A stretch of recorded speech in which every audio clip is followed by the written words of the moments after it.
Forget frequently asked questions. Common sense, common knowledge, or Google. How about advice from a real genius? 95% of people in any profession are good enough to be qualified and licensed. 5% go above and beyond. They become very good at what they do, but only 0.1% are real geniuses. Richard Jacobs has made it his life's mission to find them for you. He hunts down and interviews geniuses in every field: sleep science, cancer, stem cells, ketogenic diets, and more. Here come the geniuses. This is the Finding Genius Podcast with Richard Jacobs.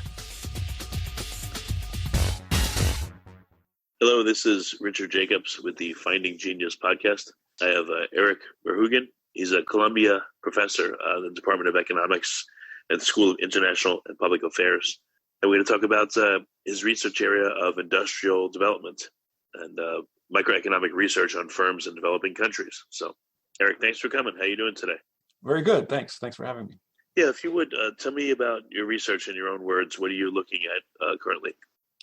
Yeah, so the big question is, why are firms in developing countries often not able to adopt technologies that have already been developed in richer countries? And by technologies or products or ways of doing business that firms in richer countries have often figured out how to do already, but the firms in developing countries for some reason seem to have trouble adopting them. So we can think about lots of different reasons for that. Specifically, some of my work has been looking at organizational barriers. And by that, I mean that, organizations are complex organisms, and not everybody in an organization has the same incentives. And there may be a conflict of interest, actually, between the owners of a firm and the people working there. And so that can actually get in the way of adopting a technology that seems like a no-brainer, a technology that you would think should be adopted and would just reduces waste and improve the surplus that could then be split between the owners and the workers. So I have a specific example about that, which I'd be happy to tell you about. But we can also talk more generally. I mean, the general question about why are firms, what's getting in the way? What are the barriers to adopting new and more advanced technology and products? And that's important because firms being innovative and raising productivity is going to be a crucial component of growth in developing countries, as it is in rich countries as well. Well, it's important, I think, to look at specifics first, so it's understandable, and then get into more general notions. So a specific example is great. Go ahead. Yeah. So the specific example is we had a study for many years now. We've been studying a cluster of soccer ball producers in Sialkot, Pakistan, sort of a medium-sized city in Pakistan, which is the world center of hand-stitched soccer ball production. So there's a story there about how we got involved, but I'll leave that for a minute. The reason it was interesting to study is because, so first of all, it's a relatively large number of firms, 135 firms, producing a pretty standardized product. So most soccer balls have the standard sort of design of hexagons and pentagons that you can imagine when you think of the classic like black and white soccer ball design that has hexagons and pentagons. That's sort of 85-90% of soccer balls still have that basic design. Okay, so and that's still being in all these 135 firms are basically being produced with a very similar technology, which I can talk about in more detail. But a key part of that of the production process is cutting these hexagons and pentagons out of sheets of artificial leather. That's by far the most important, which is the exterior of the ball, which is then treated with some interior layers. That's by far the most expensive input, and it's the most important part of the production process. Okay, and so what made it possible to study this is we, by which I actually mean me and my wife, came up with a new technology, a new way of cutting pentagons out of these sheets of artificial leather that saved about 6% of the material. And so it was significant, and it was just a reduction of waste. So hexagons is possible to cut in a way that doesn't waste very much. Pentagons is harder, and the way they were cutting pentagons was wasting all the material. Okay, so that's what made the project possible. And you came up with this yourself. It's more efficient way. Well, yeah. I mean, that's maybe a slightly generous way of saying it. So basically, we tried to pay someone else to come up with an innovation. That person sort of failed and stopped showing up to work. I was feeling depressed. I started, surfing around on the internet and found a video of a Chinese factory where they're also cutting pentagons for a slightly different part of the production process, also produce soccer balls. And so the innovation was just showing how people in Pakistan, using the technology that we're using, could implement this idea that I saw in the Chinese factory. You deserve a pat on your hexagonal back. No problem. Pat on my right, okay. Yeah. So go ahead. And also I should mention my wife, Annalisa Guttini, is an architect. So that was it. What with the combination of this video from China and the fact that that my wife and I could sit down and on AutoCAD draw this up. That's what made it possible. Okay. Anyway. So it's more efficient. And then what? So it's more efficient. Okay. So then we ran an experiment and we said, okay, we'll give it out. All right, we'll give it out randomly to some firms and not to others, and we'll see what happens. And our original idea actually was that this was such a good idea, and so obviously, mathematical improvement in how many pentagons you can get from a sheet. We thought it's going to be, adopted very quickly by the people who give it to, and so our research project was mostly going to be about how the information spreads to other firms. Okay, which is an important idea also in this literature is, how this, spillovers in knowledge spillovers, we call it spillovers in learning. Okay, but so we gave it out to 35 firms, and then we sat back and watched, and 15 months later, and I should say we were reassured by it was adopted by some firms, including by one very large firm, which is the second largest firm in town, which has more than 1,000 employees and produces, I can now tell you, produces for Nike and other big brands, and they had adopted and basically were using it for all their cutting of pentagons, was using our new design. So we're pretty sure it was working, but puzzlingly. Very few firms, relatively few firms of the 35 we gave it to actually had adopted it. So grand total of 6 out of all the 135. 5 of those were from the 35 we gave it to. One firm, which is this large firm, found out from somebody else. Okay, so that was sort of that was the puzzle, right? It's like, why, if this is so good, it's reducing costs, it's not requiring any other change in the production process, why aren't people adopting? Okay, and so that was the result of our first experiment. And so then we started talking to people, and we said, okay, let's go, ask why they didn't adopt this thing. And the number one answer we got when we did that was our workers don't like it, and in particular, our cutters don't like it. Okay, and so in retrospect, it's clear, but it wasn't obvious when we were going in, but in retrospect, it's clear. So these guys who are doing the cutting, so I should say a little bit more. It's a metal die. They move along by hand, and then they bring down a hydraulic press. They press a button with their foot. It brings down a hydraulic press on top of this die and cuts typically 2 hexagons or 2 pentagons at a time. Right. So these guys move that along very quickly. So that's what they do all day. And the many of the guys have lots of experience for 20 years. All they've been doing is cutting these hexagons and pentagons.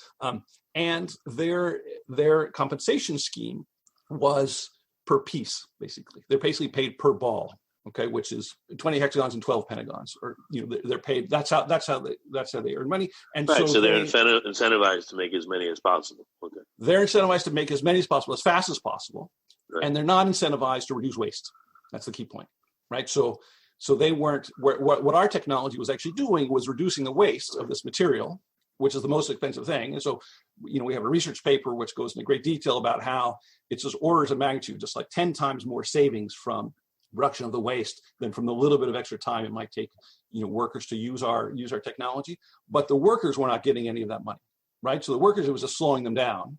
Okay, and they figured this out pretty quickly and decided, okay, we're going to try and resist this, how we can. And they didn't typically say, this is a good technology, pay me a little bit more, I'll implement it. They typically said to the owners, it's a bad technology, right? It's not working, it's dangerous, you can't. These crazy people. So they say that. Right, to preserve their money. Yeah.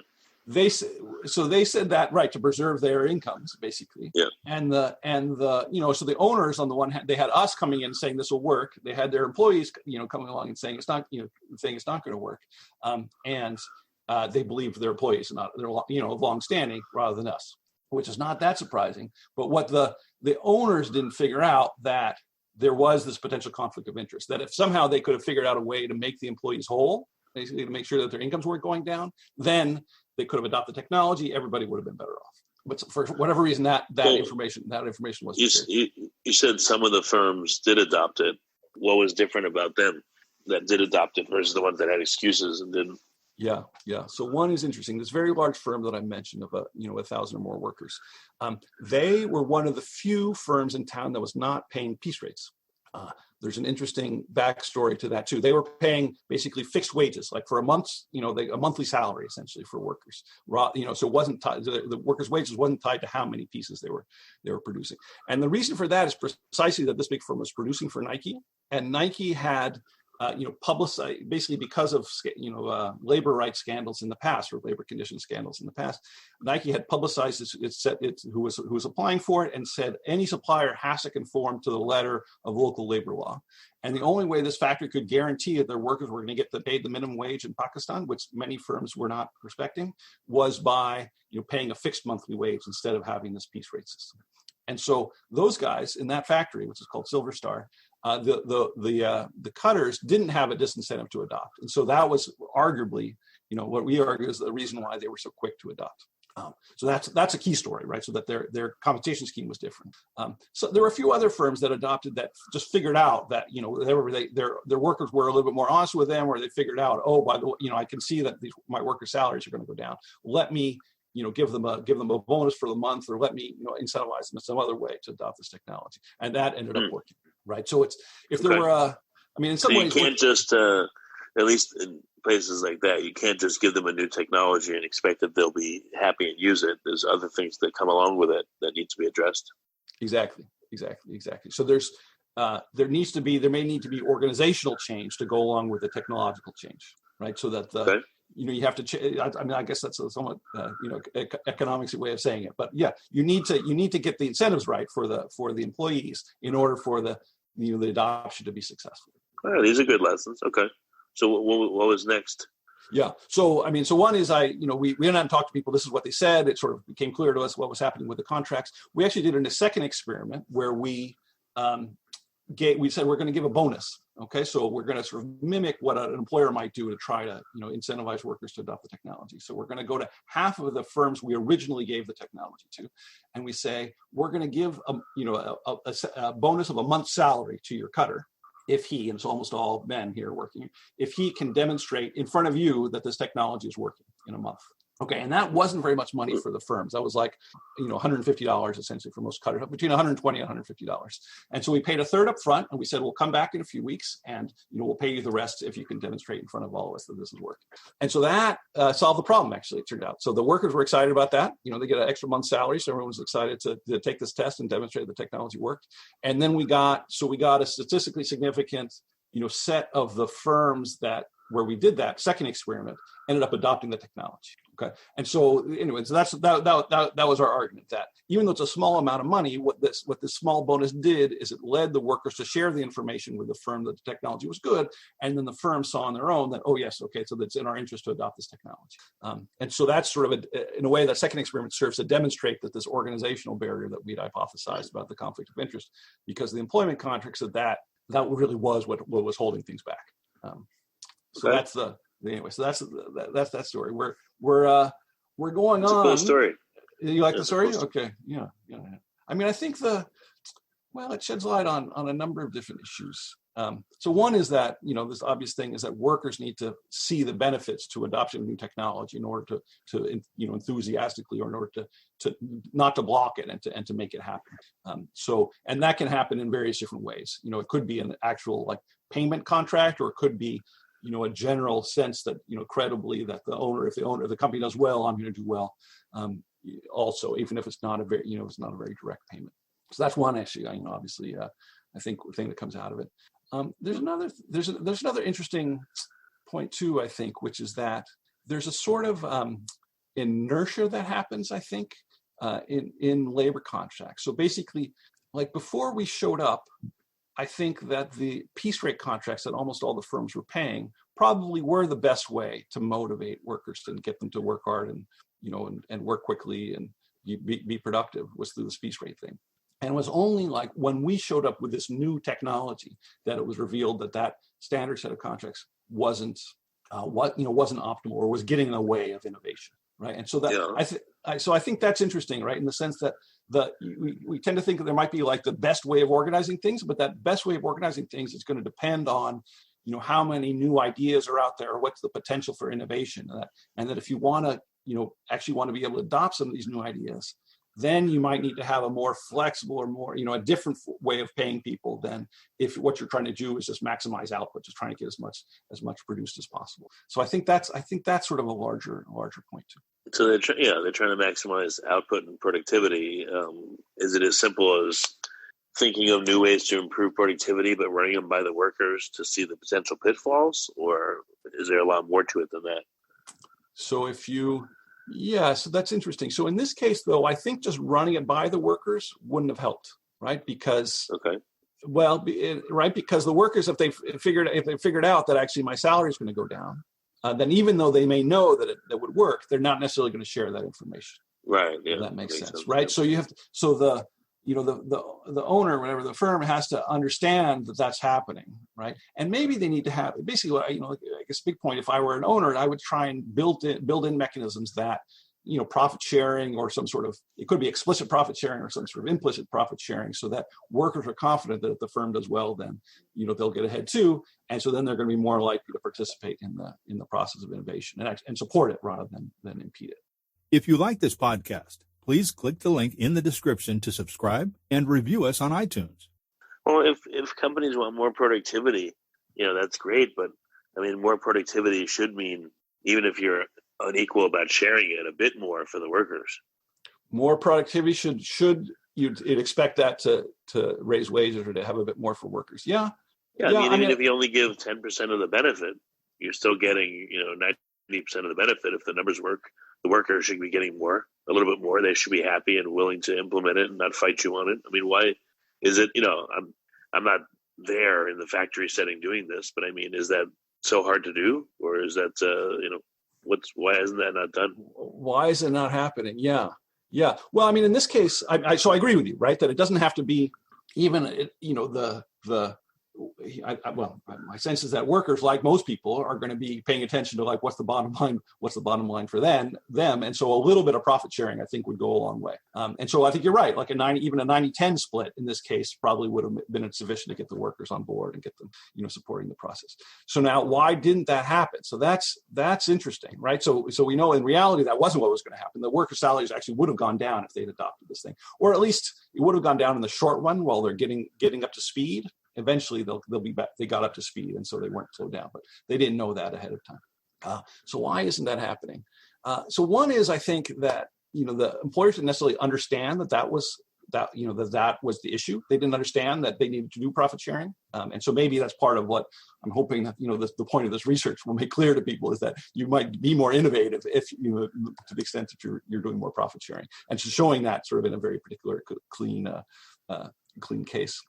I guess another reason is that some owners told us, I could have tweaked the contract or changed the payment scheme or something like that, but I can't go around changing my payment scheme every week. That it's costly to do that. Basically, I don't want next week when they've got something else that they want, they're going to want to come do some change, or they're going to want that every time I turn around, I don't want to have to be dealing with a new situation where I have to design a new organizational arrangement, right? And so they felt like it opened the door to endless change.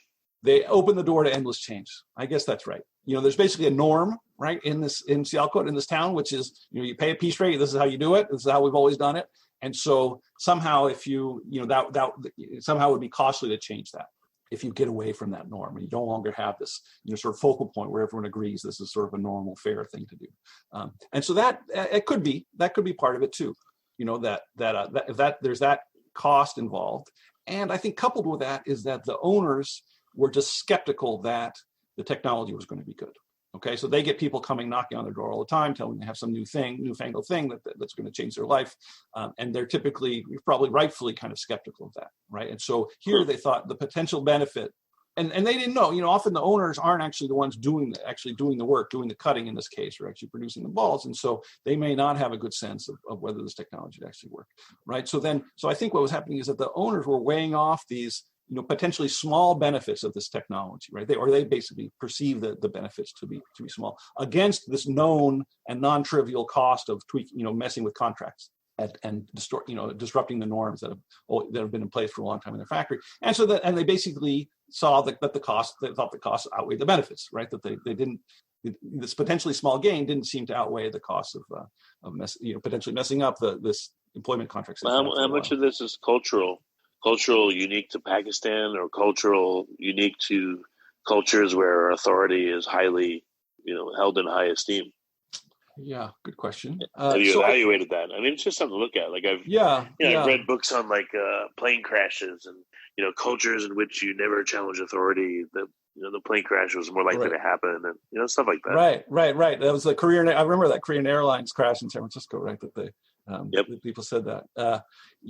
So we did think about that a little bit. I mean, I think there are some cultural specificities, so that one might have expected the workers to tell, to kind of negotiate about this and say to the owners, listen, we think this might work. We'll try it, pay us more, or, pledge to pay us more if it turns out the technology works, something like that.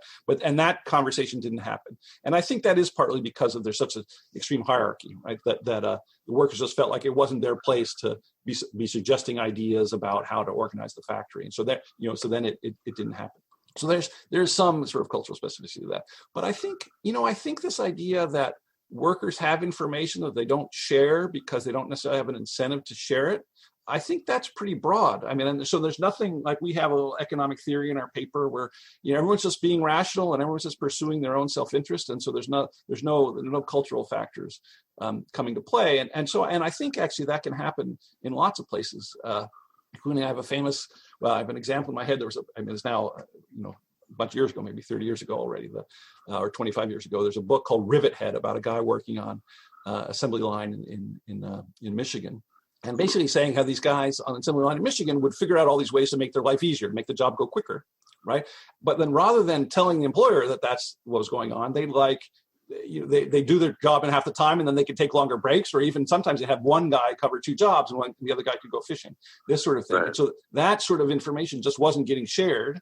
And I think that happens everywhere. I think that happens in the US. I think it happens in any context you give me. I bet that I could find examples like this. So now that you've figured this part of it out, what's next? What other piece of the puzzle do you want to figure out? Yeah. So we are continuing to work with these guys. I think one piece is, apart from the organizational issues, is this issue about knowledge spillovers, right? So does once one firm has figured out that this technology works, do we see that knowledge spreading to other firms? And we have seen that a little bit. This big firm that I mentioned, the Silver Star, is a pretty influential firm in town, and so we've noticed that several other firms have started using this new way of cutting pentagons, this new die, as a result of having it been Silver Star. And so that, I think, so that has a lot to do with, these sort of spillovers are kind of the basis for most arguments that you want to do kind of industrial policy, that there should be some sort of government intervention in order to stimulate innovation. So the idea there is that, a firm, if it's generating knowledge for other firms, isn't necessarily going to take that into account in its bottom line, right? It only cares about its own profits and not about the knowledge it generates for other firms. So then an individual firm is going to invest less just on its own in innovation that might be best or optimal for the society as a whole. Okay, in that situation, then there's an argument that maybe you'd want to have some sort of government intervention in order to promote this activity that leads to innovation. And that whole argument depends on there being these knowledge spillovers. But the knowledge spillovers are hard to see and hard to document. And so one thing we're trying to do is to, either in this context or other contexts, document that those sorts of knowledge spillovers are important and try and get a sense of how large they are. Have you observed longitudinally what happens in the industry when, the one that the mini, improvement you're creating, or the significant improvement you've created? How long has it been since the 6 firms have implemented it? And if another year goes by, do you think that more firms will implement it and eventually become the standard? Yeah, so that's a good question. So now we've been working with these firms for a long time. So it's probably been 5 years since those 6 firms. And I keep, people, when they talk about technology innovation, often talk about these S curves, like you're in the low part of the S, kind of flat part of the S for a long time, and then you have a very steep part where almost everybody adopts, and then you have the top again. There's a slow process until you get to 100%. And I feel like we've been on this low part of this S curve for a long time. And in fact, now we still have fewer than 20 firms in town. So we got an uptick with our experiment. And we had a few more, as I mentioned, that copied basically Silver Star, a big firm, but it hasn't gone viral, as they say, in this town. So lots of firms have not. And I think, I believe basically that our story is still in place. Like when we're not actively there showing firms that there's this conflict of interest with their workers and helping them to resolve it, and it wasn't, this technology made a difference about 1% of cost. It was a small thing, as you mentioned. And so they, I think lots of firms just didn't do it. They either they weren't convinced it was too small a benefit, or it was just too much hassle, and so it hasn't happened. So I keep expecting to be on the steep part of the S curve, but to be honest, it hasn't happened yet, and at this point, it may not happen. I don't. You might have to do some marketing type stuff, like call it the Verhoogen method, and say it's from a very famous, Dutch designer, and you've gotten it. It's now here in Pakistan. It might be adopted more. Yeah, that's right. We've got that comment, people. We did very little of that marketing. We just sort of dropped, gave the technology and then stepped back and watched what happened. But maybe it does require that sort of that sort of marketing process. It's surprising that it would help. But it might. Yeah, I'm sure it would help. My wife actually asked why we didn't try to patent and make money off of this thing.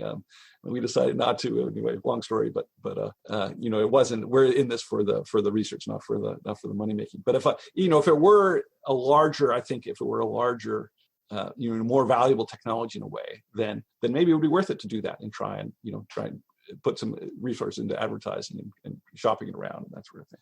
Well, you're helping people by doing it if it's done right. So maybe continue to find more improvements. And another thing to study is, so if you improve some of the players in an industry 1%, maybe that doesn't really do much. But if you're able to improve them 10% now over a period of time, that would be a very big advantage, and it would distort the market a lot. And the other firms that didn't pick it up would fall very behind. So you would, hopefully in a good way, move the market and change it. Yeah, absolutely.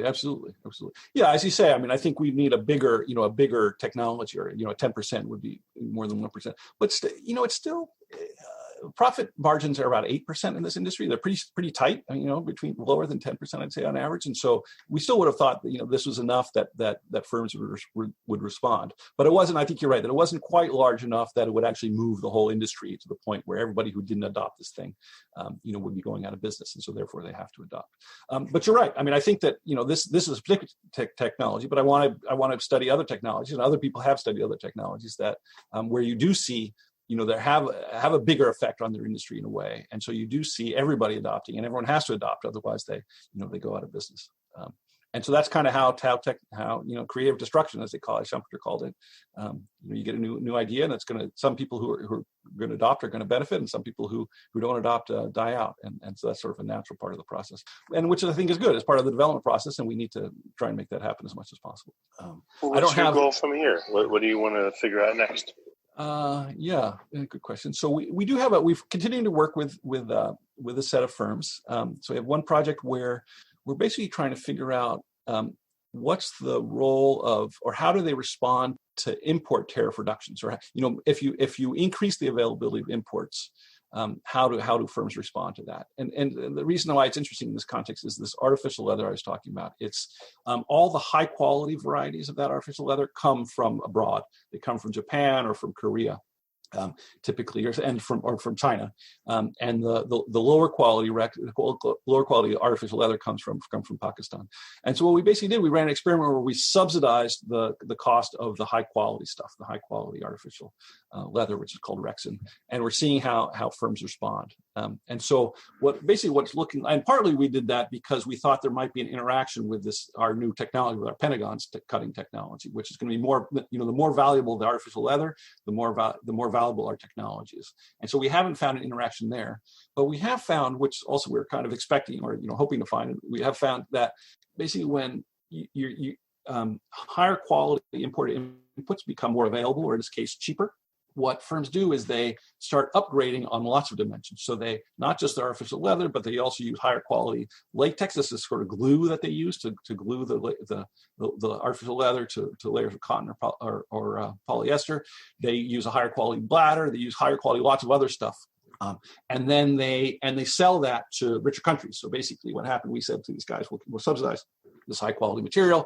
And so they went out and got contracts to sell to guys in Germany or sell to guys in France, and often in Europe, and upgraded in general on lots of dimensions. And so that's kind of an interesting phenomenon, right? That you can have this generalized effect of upgrading in response to essentially something that's mimicking a tariff reduction.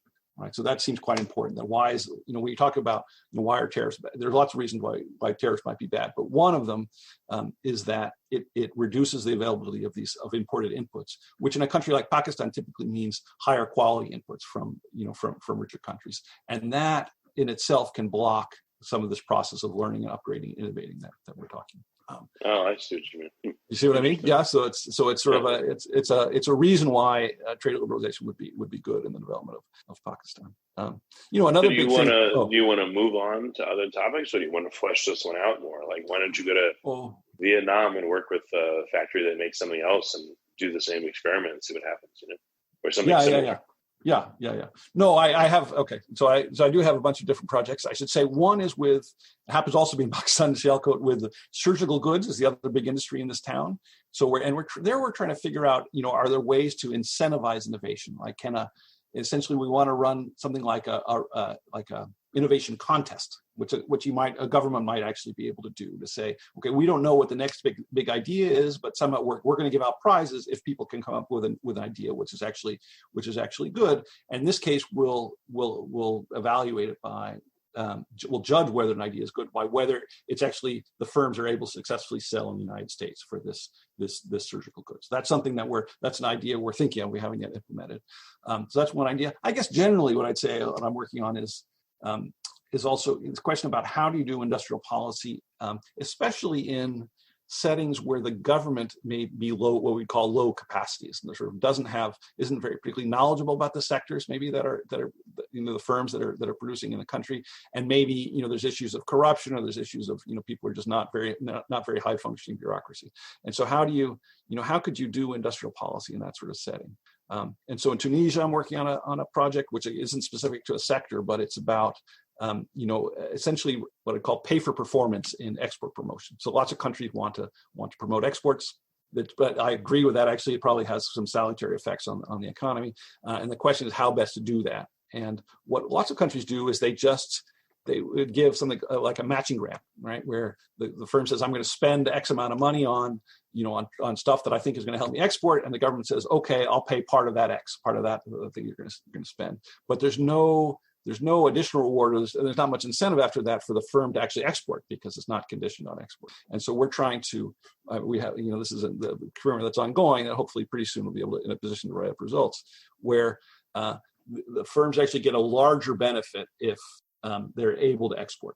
Okay, so it's pay for performance, we'd say in export promotion, where it doesn't just pay. You get the money from the government not just if you actually spend money, but if you are able to sell in this case in new countries. So that's one thing. That's sort of a flavor of a project that I'm working on. You can tell me, So I'm happy to tell you more. We're in Bangladesh we want to work on a new type of energy efficient motor for stitching machines and see what are the barriers that there in terms of adopting that technology. Are these all your creations or your wife's creations, or is it just the technology is there, you want to bring it to Bangladesh, for instance? Yeah. In this case, it's no, it's not mine. It's not my wife's.